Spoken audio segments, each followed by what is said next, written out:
উনি তাড়াতাড়ি দুইবার পড়ে গেছিলেন, একবার সকালবেলা ভোরবেলা পড়ে গিয়ে উনার ব্রেন স্ট্রোকের মতো হয়েছিল, উনার কোনো কিছু মনে থাকতো না। পরবর্তীতে উনার আরেকবার যখন পড়ে গেলেন দুপুর 1:30টার সময়, আমি যখন নামাজ পড়ছিলাম তখন পাতার উপরে আরেকবার ঢুকে গেল। আমি তো বুঝতে পেরেছিলাম, আমার আব্বা বুঝতে পেরেছিল, উঠা তোলা আর করতে পারতো না। আমি ভয়ে কাউকে বলি নাই, কারণ তারা কর্তৃপক্ষ বারবার বলছিল ওনাকে ঢাকা পাঠাই দিয়ে, ওনাকে যদি ঢাকা পাঠাই যায় আমার থেকে আলাদা হয়ে যাবে, আলাদা হয়ে গেলে তাকে আর দেখতে পাবো না। ওভাবে কষ্ট করে 4 মাস আমার বাবাকে আমরা রেখেছিলাম ওখানে। আমার বাবাকে ক্ষমা করে দাও হে মাবুদ।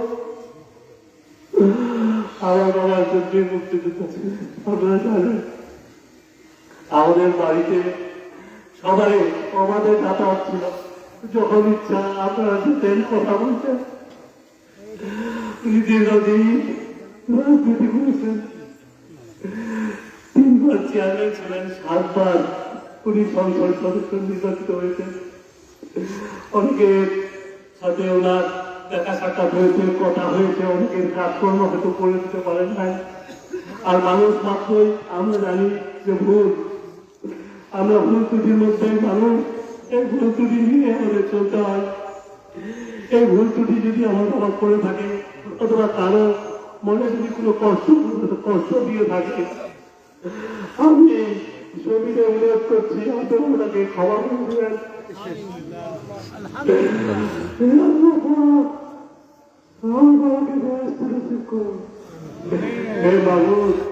আমার আপনার শখ ছিল 2টা।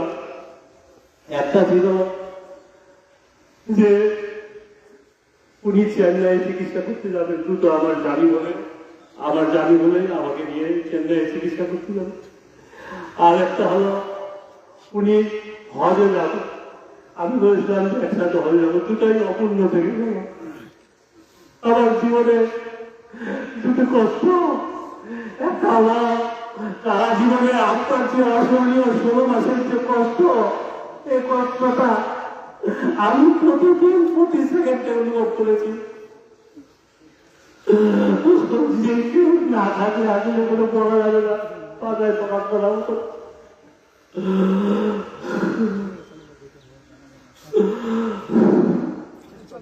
হে আল্লাহ পাক রব্বুল আলামিন, আরেকটা কষ্ট শেষ মুহূর্তে আমার জানি হবে 30 তারিখ আমার বের হওয়ার কথা ছিল, কিন্তু আমি বের হতে পারি না।